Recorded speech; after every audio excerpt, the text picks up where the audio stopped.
Gabby waved her wand again. At once, the room was sparkling clean. In fact, it looked better than it had before. The barrel was back in its place, and the bubblegum was traveling neatly along the conveyor belt. There was no sign that the goblins had ever been here.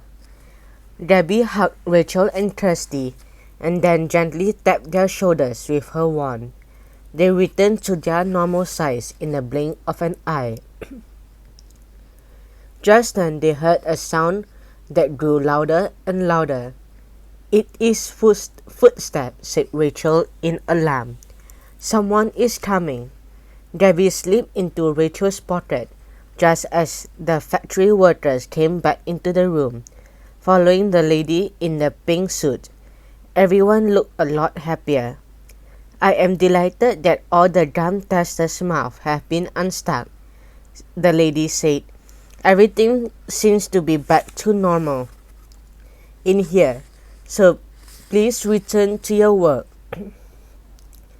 Pressing themselves back against the wall, Rachel and Kirsty edged around the room and out of the door.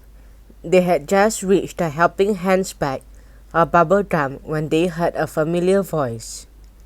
"Girls, what a surprise to see you in here." It was Aunt Harry. She came over to them smiling. "I see you have found the next helping hands prize," she said. "The winner is a girl called Olivia, who has been a wonderful playground buddy in our Candyland playground. Would you like to come and present the prize with me right now?"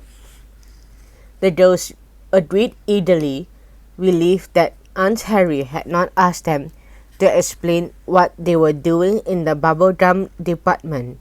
Soon they were heading towards the playground. More children had arrived and the goblins were there too. Aunt Harry called Olivia to her and everyone gathered around. "Olivia, the other children who use this playground think that you are a very kind person," said Aunt Harry. "They have voted for you to be the winner of today's Helping Hands Award. We hope that you enjoy your prize." Olivia's eyes filled with surprise, happy tears as Rachel and Kirsty gave her the bag of bubblegum. Everyone burst into applause. "Thank you all," Olivia said, gazing around at the friendly smiling faces. "I hope you will share it with me." She shat out the bubblegum and soon everyone was blowing big, beautiful bubbles, even Aunt Harry. "This gum is deliciously soft and chewy," said Kirsty. "I am so happy." "The goblins are happy too," said Rachel with a smile.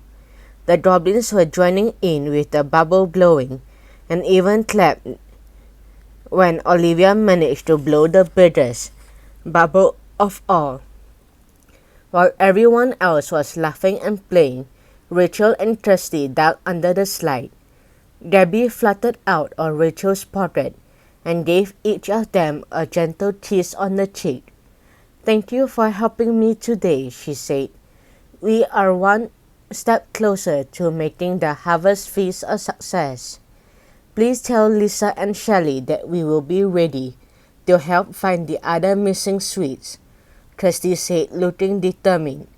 Gabby blew a fairy-sized bubble. Its color changed and shimmered from pink to lilac to purple, and back to pink again.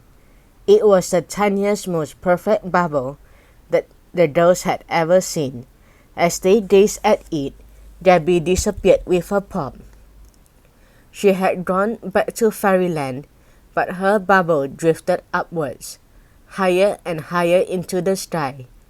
"Do you think that we will be able to find the other two magical objects for the Candyland fairies before the Harvest Feast?" Kirsty asked her best friend. Rachel nodded. "Definitely. We will not let Jack Frost spoil things for the fairies," she said. "But right now I want another go on this amazing slide ratio."